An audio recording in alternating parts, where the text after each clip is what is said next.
a quiet suburb of Houston, Texas. Today, Dr. Raphael Wilson is calling on a patient. In America, home visits are the exception, and this one is even more surprising. The patient has never had a day's illness in his life.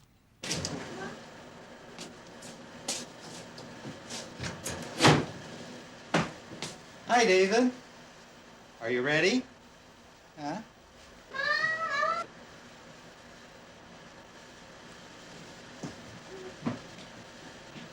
Well, why don't you come over here where I can see you?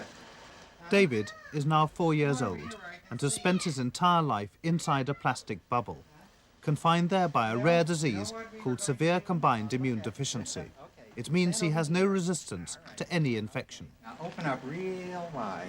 Okay, and we want to look at your teeth. The plastic walls, which keep David inside, keep all germs out. The bubble has saved his life.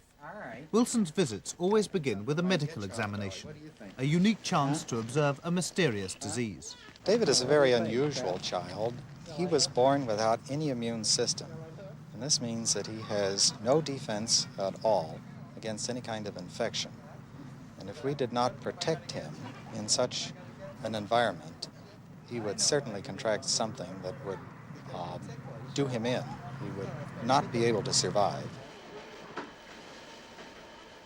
So far, the bubble has done its job. David, the most vulnerable child in the world to infection, has never had a day's illness in his life. David, don't you want to play the cereal game? David's day begins like any other 4-year-old's. Breakfast with his mother, Carol Ann, consists of toddler food because it's the simplest food to sterilize. Let's give a quick bath because we have lots to do today. Why? Well, we have to clean everything this morning and play with your toys. Come here. Let's take this top off. Reversible rubber gloves, set at intervals into the side of the bubble, are Carol Ann's only means of touching David or reaching the sterilized objects around him. Baths are not so terrible, David. It's how we keep your hair nice and shiny. My feet are sweaty. Your feet are sweaty? Well, take your pajamas off and we'll put them right here on the wash rag. Let's do your hair first. No! I'm gonna go after I get all this off. Here, now I'll warm the wash rag for you, okay? Because David's isolator is completely dirt-free, there's no need for soap. Okay, come down here. I can't reach you. Oh, Okay, get all that cereal out. Let me see your face. Now, can you clean your ears? no, I can't. Yes, stick your finger in the wash rag. I saw wax in your ears yesterday. Just clean your ears real quick. Okay, now let's clean your neck. No, not my knee. Oh, not your neck. We'll get your neck tomorrow. What you have between your toes? Help me? Look, watch what I'm doing. The gloves don't reach everywhere, Get your so shirt David on. has to do more for himself than most 4-year-olds. I'll go and be with you. Paul, I sure will.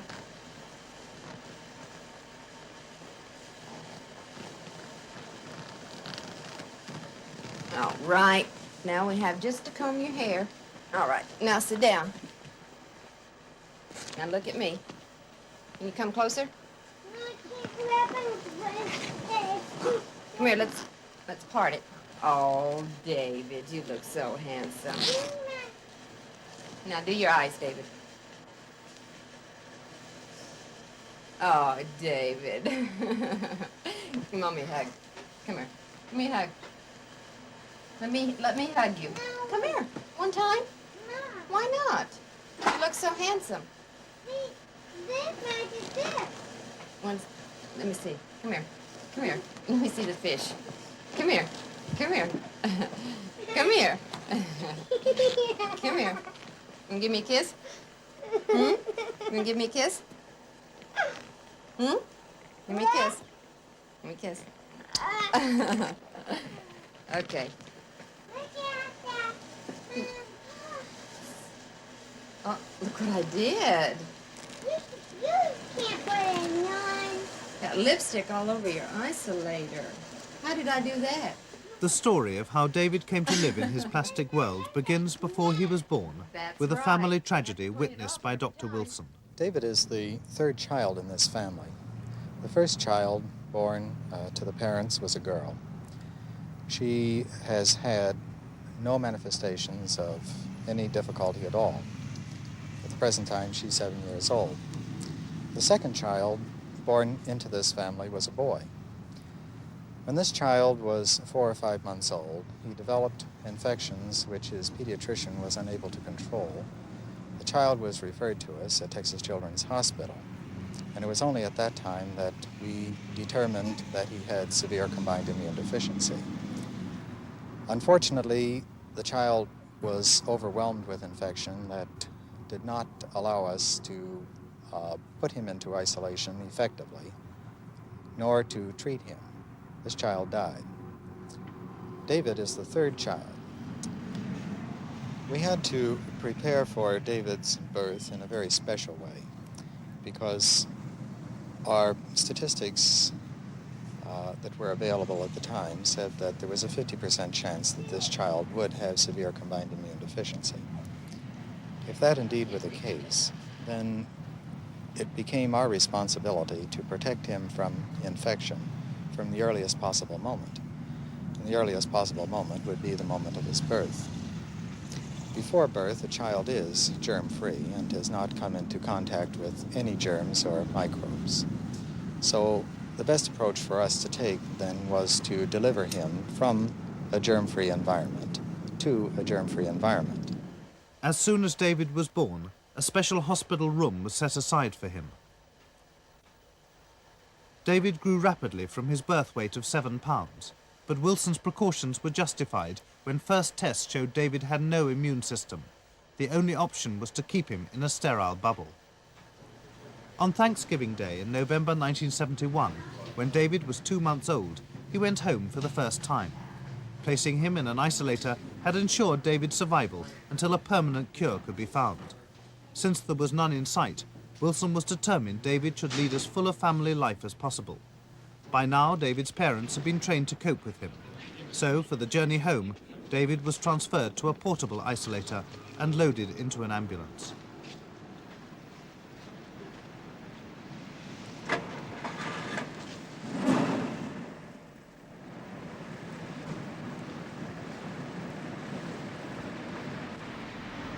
Even now, David's only view of Houston is from the car window as he travels along the freeway.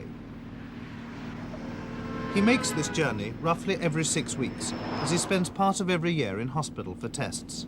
The whole of the rest of the time he spends at home with his parents. This is set up to give David the idea of a home.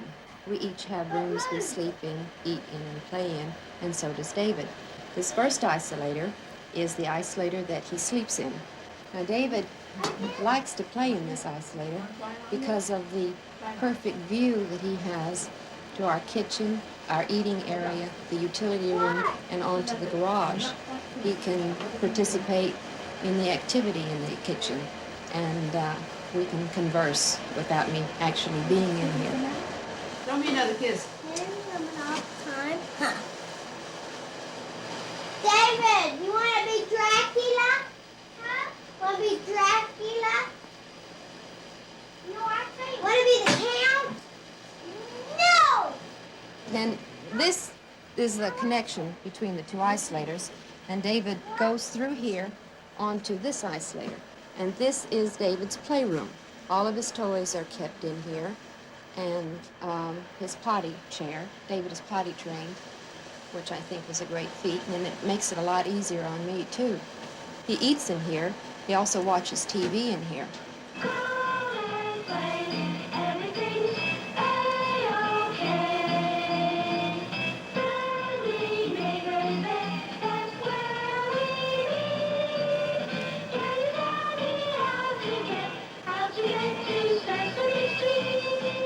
How do you keep the bubbles tidy?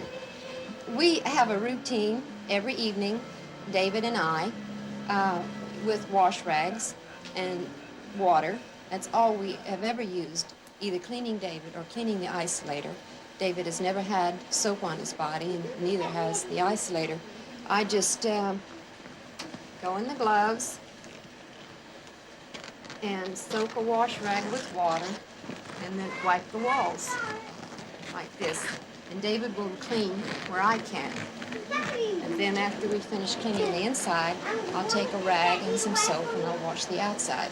We always have lip prints on the bubble because of the kissing that we do back and forth.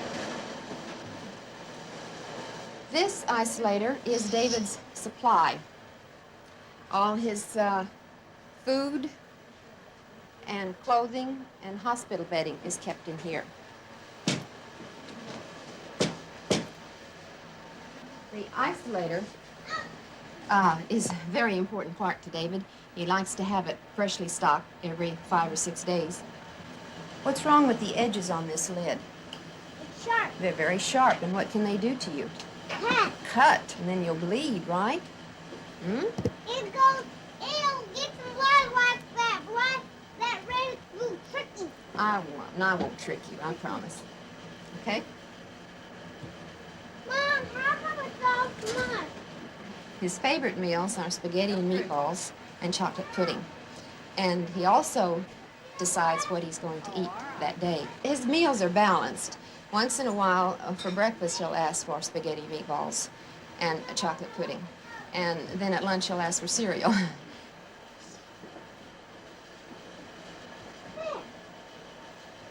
At the end of the day, we always have a bag of waste. Empty bottles, soiled diapers, old clothes, and broken toys. No! Okay. There you go. I'll do it again. All right. Now fold it up and put it in there.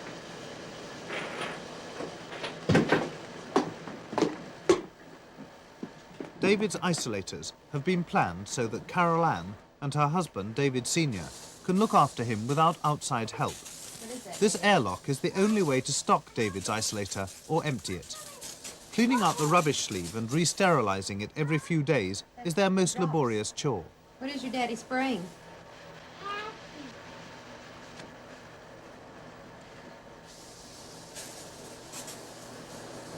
Thanks to government grants, they've been spared from paying for the maintenance of the system with its air filters and electricity supply.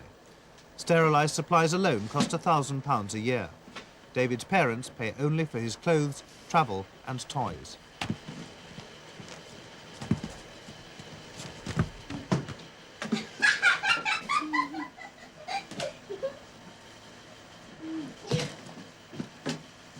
Despite his frequent visits to the hospital, all the decisions about David's upbringing have been left to his parents. Like his sister Catherine, David enjoys all the benefits of family life and the restrictions.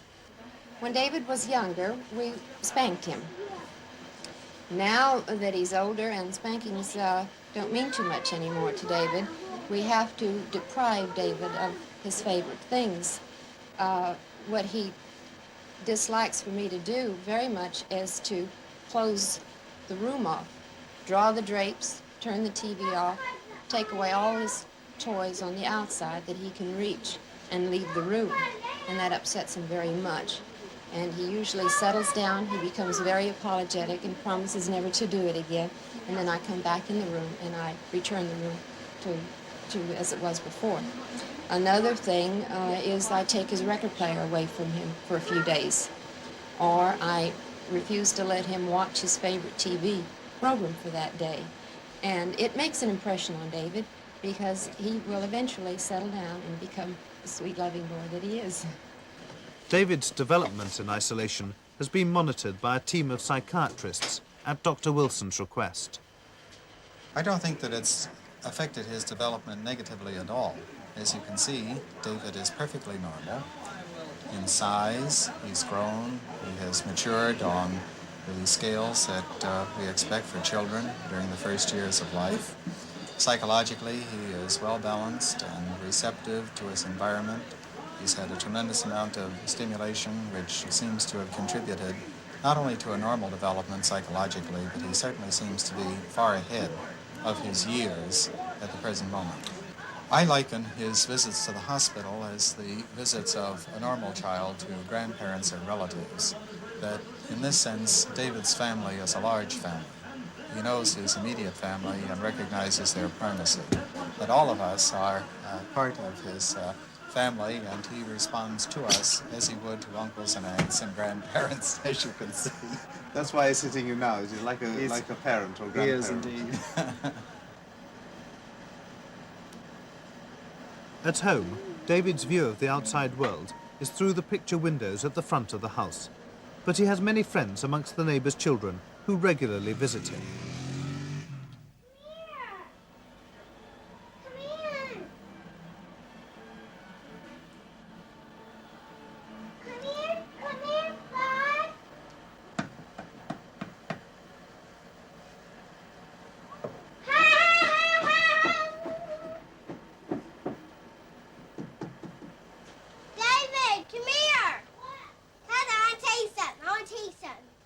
He is especially close to his sister Catherine. She usually sleeps on a bed next to the bubble.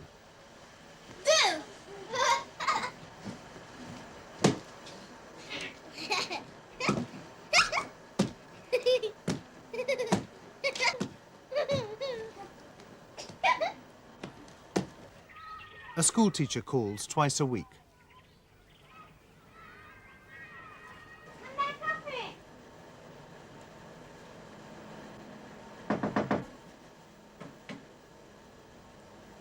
Her job is to find out the gaps in his experience, to show him animals and objects he's never been able to see in the outside world.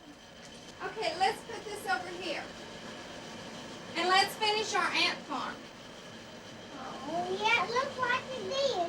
We're going to farm. Okay, how did they come to us? Where did they get in the bottom? Okay, but they came by an airplane, didn't they? Oh, look. Remember, they're sleepy. Okay, we're going to let them... You know what they're doing? What are they doing? I've got one ant that doesn't want to go into the farm. You know, it wants to. I'm going to lay it down. Well, we'll do it when I'm here. And we've already given the ants some water this morning. We did that when we moistened our soil. I'm going to let it go and you hold it, okay? Carol Ann also works hard to involve David in the day-to-day life of the family. Like that. Oh, David, this is going to be a good cake. Once things are brought to him, David can take part by using the reversible rubber gloves. Hold it tight and you can feel it shake. Now I'm going to let go. You have your fingers around it? Oops. You turned it off. Well, here it goes. All right. I'll do it. Okay. Doesn't that look good? Yeah. Yeah.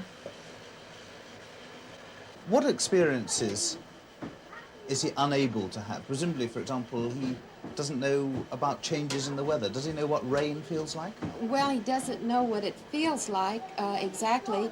He pretends with water. We have distilled water that I use for bathing, and we pour it over his body, and he says it's like rain. And, of course, he is aware of the change in the temperature. He knows when the trees are swaying that it's windy. He knows when the clouds are above that it's threatening to rain. Then he gets very anxious because of the power failures that we have frequently. When the power goes off, the isolators threaten to deflate, and he becomes very excited and very worried.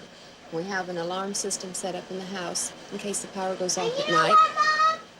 And then I ran in the other room and see what's going on. That's right. If the power should go off at night, the alarm goes on, and we know immediately to turn the generator on. It goes off in the morning, because you remember that night a long time ago when Catherine got up and she said she was looking at the rain, and it went, and it scared me. It did? What, thunderstorm scared you? Or the thunder, or what? And time me because the power line blew off. When it's foggy outside, he's worried about Catherine's school bus finding its way to her school. That was something that he thought of on his own. While David waits for a permanent cure, engineers at the nearby Johnson Space Center have found a safe way for him to venture out of isolation. They've built him a miniature spacesuit with a built-in life support system. It will protect him from germs just like the bubble. Paul Ferguson designed it. The objective of the isolation suit was to maintain the child isolated from his outside environment. So in order to do this, we've made a compact garment, and then in order to give him ventilation, we had to provide air and a power supply for the air. The air is provided from a pair of fans located underneath, and the power for those are from the 2 batteries here, which is all transported on this lawnmower chassis, which is just off the shelf. You could buy it from any lawnmower manufacturer. How much is a child able to move about in the suit? The child can go as he's within the limitations of his umbilical, which supplies the air, and the transfer tunnel, which is used to transport the child into the suit. He has great mobility. It's just like a slight pressure on street clothing. We've done tests where the child could run and play and crawl and jump off of little platforms with no difficulty at all once they were slightly acclimatized to the suit. And those first tests on the spacesuit, worn here by a NASA technician's 4-year-old daughter, also proved that David would be able to run about and play in complete safety.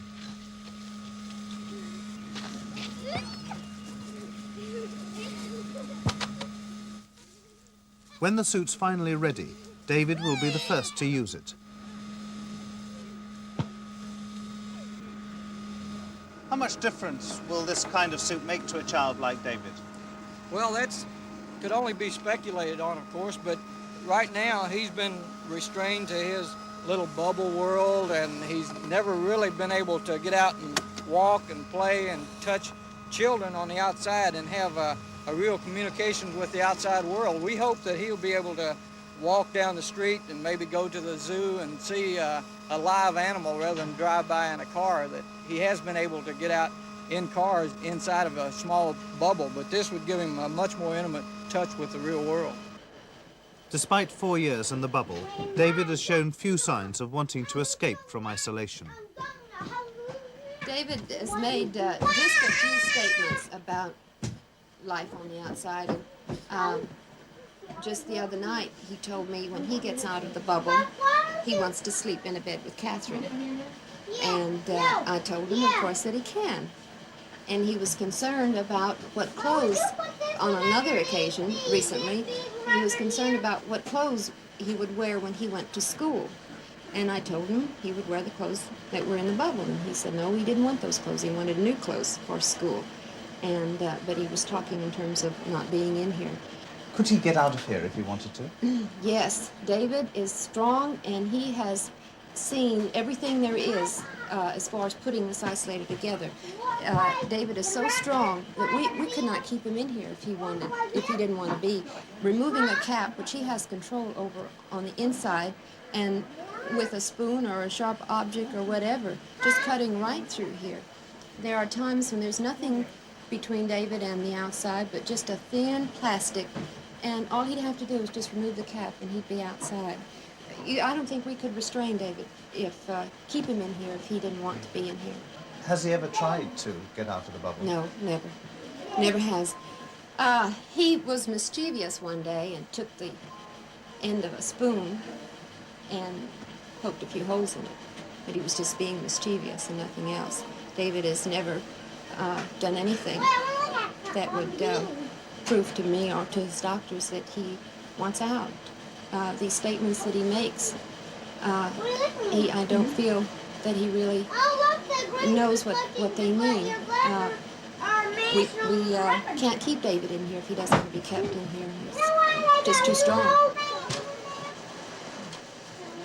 What will be the best thing about having a spacesuit from your point of view? I guess to sit him on my lap. I've cuddled David. You can cuddle David by reaching in both gloves and holding them close to your body. And we used to rock David like that when he was a baby and toss him up in the air.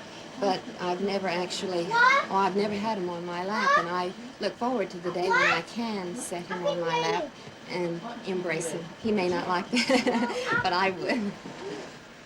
The fight to keep David alive goes on, but his future is still uncertain. In part 2, we will show how medical discoveries on this side of the Atlantic give hope that soon, for the first time, David will come out to play.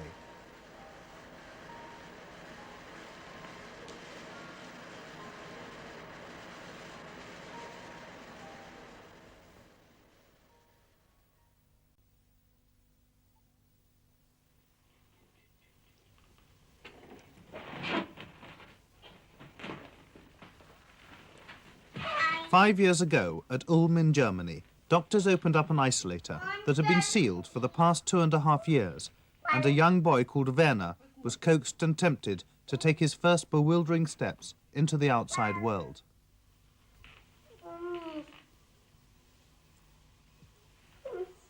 For children born without resistance to infection, these first steps were a gamble of unusual significance. Werner had not always been in a bubble.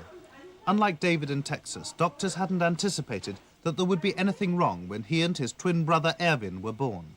But they quickly recognized their mistake as the twins became the victims of a succession of infections. Once in hospital, they were diagnosed as cases of severe combined immune deficiency.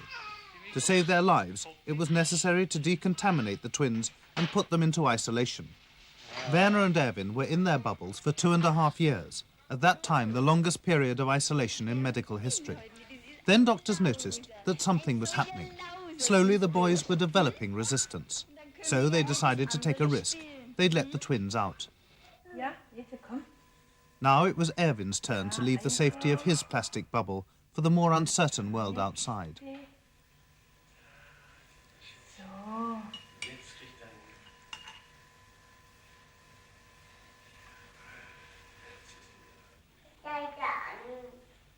Previously, they'd looked at each other through the plastic walls of their tents.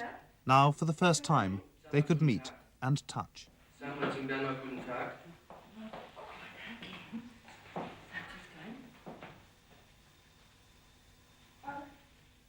A few months after being let out of his tent, Erwin, the boy on the right, died. He'd been overwhelmed by infection. In spite of this, the German experience showed that resistance can develop spontaneously. But in Houston, David has now been in isolation much longer than the twins. His doctors still wait and hope, but they may have to consider something more drastic to get him out of the bubble.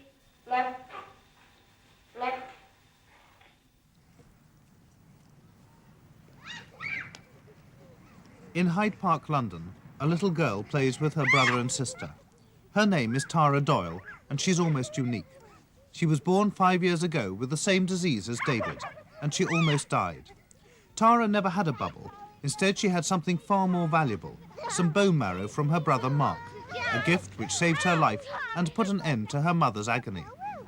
She got everything, you know, infection of all kinds, and gradually she lost weight. I mean, as I said to the doctor, I wouldn't recognize, only I was seeing her every day, I wouldn't recognize it was my baby, you know, because she was 15 pounds then, and she went down to 4 pounds. And then she was about 8 months old then. She was just absolutely disappearing off the face of the earth, you know. And there was months there, really. She was just going down all the time, you know. There was no hope. Until she had the transplant, and then she picked up after that then. In a pioneering operation, some of Mark's bone marrow was transplanted into Tara. His healthy marrow could provide what hers could not, a production line for the white blood cells which fight infection throughout the body. It gave Tara an effective resistance for the first time. But Tara was lucky. She lived near London's Westminster Hospital, where bone marrow transplants are possible. Professor John Hobbs has seen other children who weren't so lucky. These children, these infants, usually, especially if they're not breastfed, will start getting diarrhea very quickly, usually within 6 weeks of birth. They may also find that, you may also find that a nappy rash will spread all over the child, working all over the body, terrible looking state. And then they will get their lungs infected, they will get their ears infected, they have discharging ears. It's really quite a very sad thing to see when they come in, and they fail to put on weight. In fact, they just start losing weight very soon after birth and go on downhill. What kind of hope has there been up to now for children with these very serious deficiencies of resistance? None at all. We've had no treatment to offer in this condition until bone marrow grafting was introduced for it. family, oh so poor, no food was in the kettle. Bone marrow transplants can cure. The problem is to find the right donor. And if there's no one in the family, for people like Anthony Nolan, that can mean a long wait.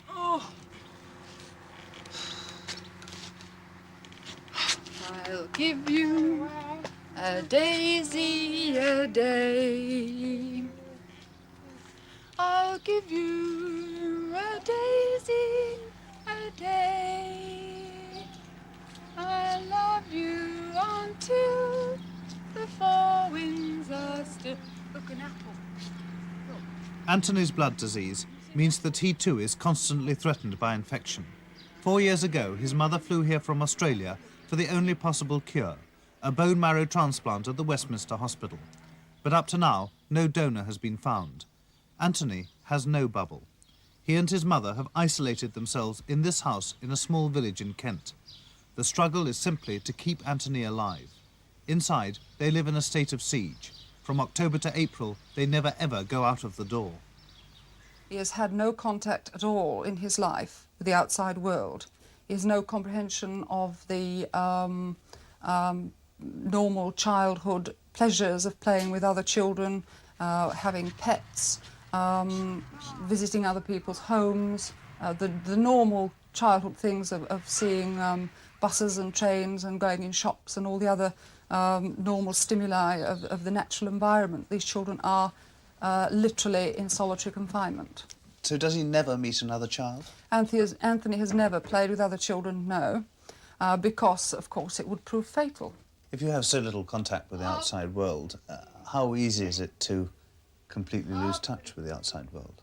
Really, we are unaware of what day of the week it is. For example, in this spring, we didn't really realise it was Whitsuntide weekend. I think we heard it on the radio or the television. We were totally unaware that it was a holiday weekend because we function on 24-hour roster and every day is exactly the same. During those winter months, it really doesn't matter what day of the week it is. It really doesn't matter what week it is. It matters that we get through a time period and keep the child alive during that dangerous time period.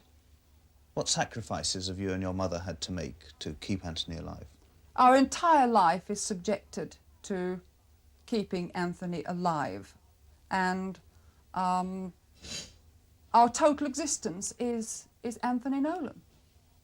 I really cannot sort of sum it up in any other way. Our sacrifices are total. Our life is totally subject to Anthony. But Anthony is not the only one waiting. This league table of desperate children waiting for transplants hangs on a laboratory wall at the Westminster Hospital, a constant reminder to researchers of the urgency of finding the right bone marrow for the right child. The blood tested here comes from people who volunteered to become bone marrow donors. But if their marrow is to be used, it must be compatible with that of the recipient, otherwise it'll be rejected. Worse, it could attack and even kill the patient. The process is called tissue typing. White blood cells are separated off and tested against specially selected sera. The way the sample reacts against these reveals its exact characteristics. Slowly, a register of volunteers is building up. Regular computer searches check the expanding list for the right bone marrow. For Anthony, the printout is unchanged. Many near misses, but no acceptable donor. But once in a while, something happens that's completely unpredictable. The one man in 50,000 with the same tissue type as Anthony arrives at London Airport. A doctor from the Westminster had discovered him by chance in New Zealand. From her isolation in Kent, Mrs. Nolan rushes to London with fresh blood samples from Anthony, blood needed for another vital test, the last hurdle before the bone marrow operation can go ahead. How much do you want, Dan? At the Westminster, doctors extract another sample of blood, which has already travelled halfway around the world. Well, we're getting Anthony's blood today. We're doing MLRs in each direction. You know all about that, don't you? I hope it works anyway.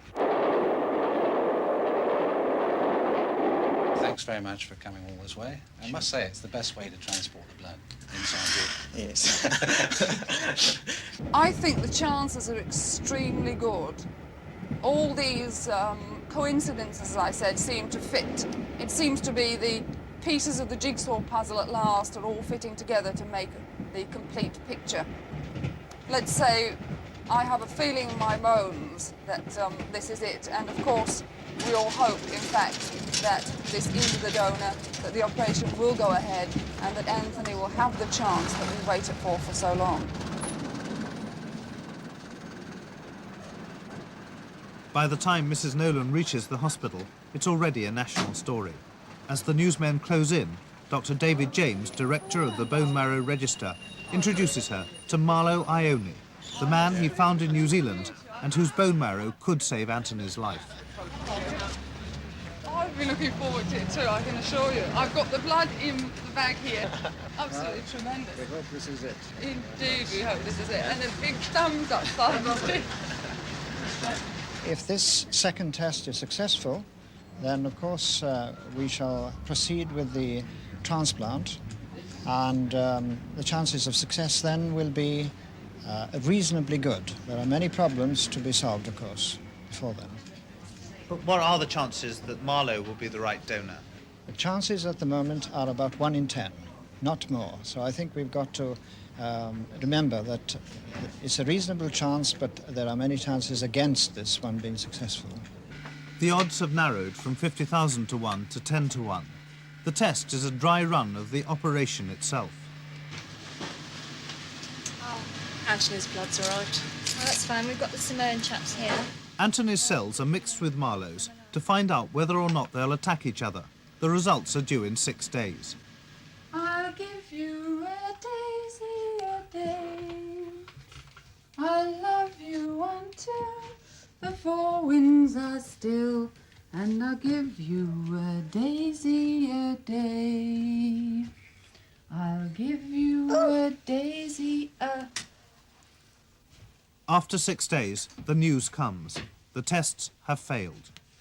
Unfortunately, we found that whereas Anthony was prepared to accept Marlo in the test tube, Marlo was prepared to make a small attack on Anthony's cells. The chances are remote, but you do find the needle in the haystack if you go on long enough. For how long can you go on keeping him alive in this way? Really, it's a chance element. Our tenacity, our physical and mental stamina to combat the way in which we live, obviously we can't gauge this. We just hope that we will be able to cope and get through another winter. We also hope, of course, that my work compiling a bone marrow register of donors will in fact turn up the compatible donor that Anthony needs for a bone marrow transplant. All right. Now then, what do you need? But one boy can't wait for bone marrow any longer. Water? His name is Martin. Although he lives at home and attends London's largest comprehensive school, his family and his doctors know the secret that he's successfully hidden from his friends. Flowing water? The word in front of flowing. Well, just eating pie and mash. Since he was 7, Martin's resistance has been slowly running out. And now, unless he has a bone marrow operation quickly, he'll soon be dead. Why do you think there's a tourist industry there? Yeah. Just don't work very well. When I was about 7, I felt a bit ill, you know, dizzy, tired, and I went to the doctors and they just put me in hospital. And I've been going in and out ever since. Used to be able to play football easy. Well, I was quite, not bad. I used to play for a club outside school. Well, I stopped about Christmas. Just got tired and I can't run around. What's wrong with Martin? He seems to have inherited a disease where his bone marrow slowly runs out of steam, if you like. And he's now reaching a stage where he's getting breathless fairly often due to running out of red blood cells, and has to have frequent transfusions. And he's quite a good athlete, and of course this has been a handicap to him, getting short of breath. But what is more sinister in my mind is that his white cells, which are very important in protecting him against infection, are also running out, and they have dipped very dangerously low over the last year. And I think this is probably the major decision that has led us to decide to try and do a bone marrow transplant in Martin. We should have gone to Rangers. It's brilliant. How important is it for him to have a bone marrow transplant now? Well, this disease that he has is a difficult one because in different families it runs slightly different patterns. But on the whole, there are very few such children who survive much above 21. In some families they last longer. He has done incredibly well up till now, but I think the writing's on the wall. From the following of the blood tests we can see he's getting into some very low states.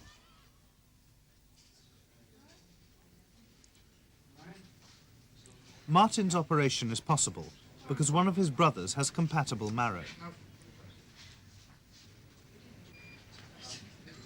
But because of the risks involved, preparations for the transplant are unusually careful. First of all, his fillings are replaced. This is the first stage of a decontamination designed to rid him of all microorganisms on his body. Anything which may attack him during the course of the operation must be wiped out now. Drugs complete the work of decontamination. In the days immediately before the operation, Martin too finds himself in a tent.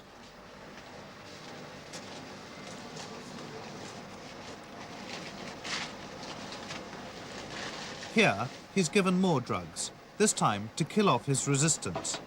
This makes it less likely that he'll reject the foreign bone marrow, but it leaves him without defences.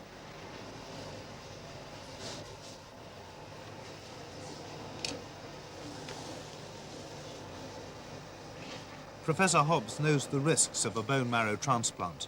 I think we don't do a bone marrow graft unless we really think we have to. On the whole, we would probably only do a bone marrow graft where we were fairly sure that the natural disease was going to kill the patient. How hopeful are you that this will be a success? Well, we're very hopeful, but we will wait and see, and we will keep a very careful eye on the whole process. The day of the transplant, and Martin's brother Adrian is wheeled into the operating theatre.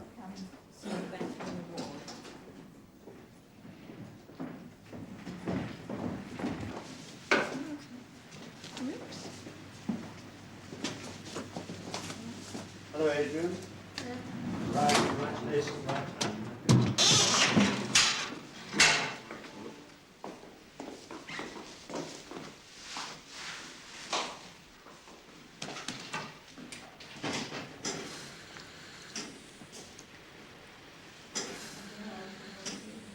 There's a plentiful supply of marrow in the bones at the top of the leg, and it's from here that most of it is drawn.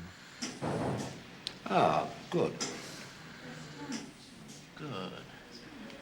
Now, you don't want to over-dilute this, remember? Now, read out, chaps. Small amounts of marrow are taken from several places in the hip bones. It will be quickly replaced by the body's natural processes. Remember to keep the 4-to-1.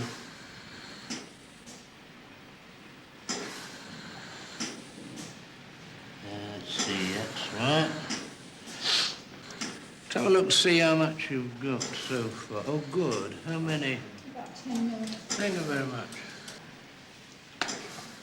We want to get as many cells as we can, you see, because we've got a donor who's smaller than the recipient. Mathematically, of course. After less than an hour, there's enough bone marrow. The operation is complete. Inside his tent in the ward, Martin waits for the marrow to arrive from the operating theatre.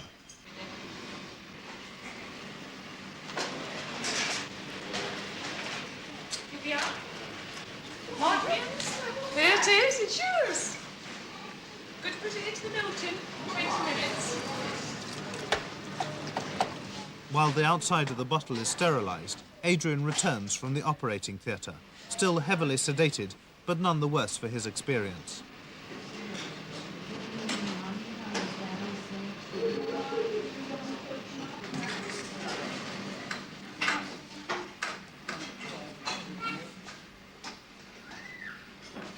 Their mother keeps Martin up to date with Adrian's progress.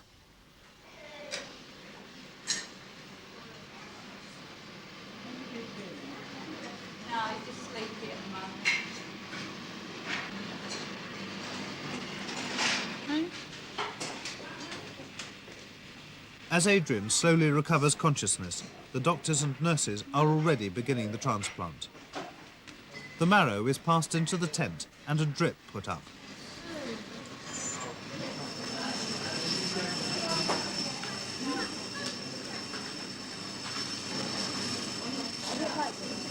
After so long a wait, the actual transplant is almost an anticlimax. Adrian's marrow drips into Martin's bloodstream like a simple transfusion. From there, it will migrate by some unknown process into his own marrow. Yes, it is.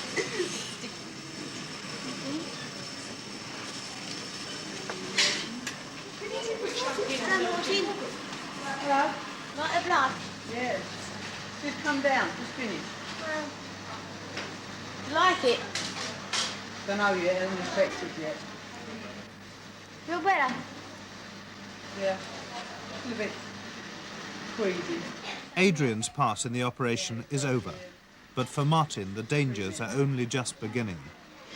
We have a very peak danger period about 8 days after we start giving these drugs, when he will have no white cells of his own to defend him. And we will be putting the graft in perhaps 4 days before he gets to this nadir of his own defenses. And the graft can't take much sooner than another 10 days. So there's a very critical period for about 6 days or 10 days when he has no cells of his own and the graft yet cannot provide them. The other greater danger is that despite all the tests, Adrian's marrow may attack Martin while his defences are down.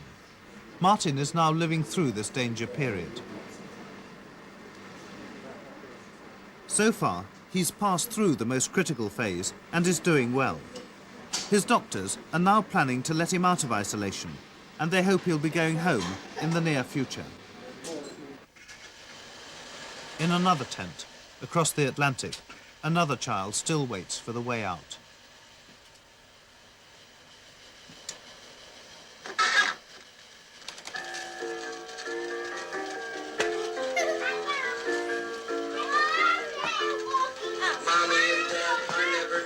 Are mad when you teenagers go downtown. Daddy and Mom just stay at home and keep calm and watch the Late Night Show. David's bubble has bought his doctors time. Time to decide whether to go ahead with a bone marrow transplant. Time to see whether David will, after all, develop his own resistance. And time to see whether new research will find some other way of setting him free. If you're unable to find a cure soon for David, would you be prepared to let him live in a bubble when he became an adult? Technologically, we would be prepared to do such a thing. But long before we got to that point, I think that we have many considerations to make. Not the least would be to respect David's wishes regarding his life in the future. So if he asked to be let out of there, would you let him out, knowing that he might be killed by any small infection? At the present time, no. But I think that when he reaches an age of reason and a point where he would have a good consideration, a good opportunity of considering his predicament, then we're going to have to give serious thought to this possibility.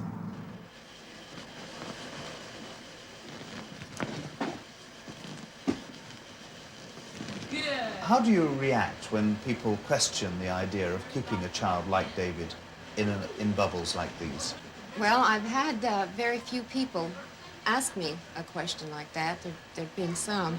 I think it's quite obvious that David owes his life to this isolator, and without the isolator bubbles, he probably would not have seen his first birthday. We are very proud of it and very, very pleased to have it here. And David has developed beautifully, physically, psychologically, and there is not any indication to me, and I'm speaking as David's mother, that he wishes to be anyplace else but here. What are your hopes for him? Well, we're very optimistic about David's problem with all his genius doctors working on his case all over the world. We truly believe that one day, soon, David will be able to come out. And then when he comes out, then I've really got problems. It'll happen soon. It will. There's no other thought but that.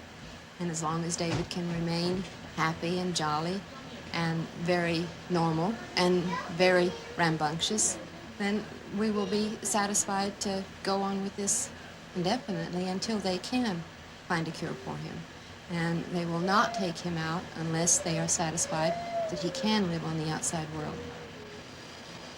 I want to go here.